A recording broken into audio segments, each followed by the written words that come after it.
बोल्नै दिँदैनन् यार।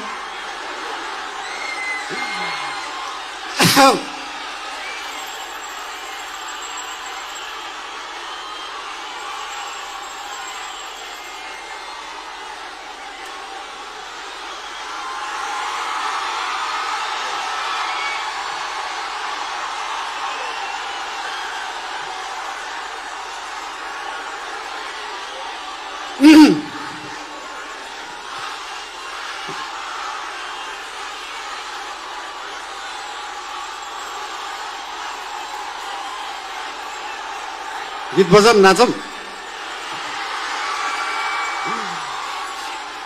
बर्खाको बेला नेपालमा उत्पादन भएको बिजुली खेर गइरहेको हुन्छ। सुक्खामा हामीसँग आफै बिजुली हुँदैन, तर त्यो बिजुली स्टोर गर्ने ब्याट्री त छैन जस्तो लाग्छ हामीलाई। तर छ, हाम्रो देशमा उत्पादन भएको सस्तो बिजुली बेचेर देश धनी बन्दैन। त्यसलाई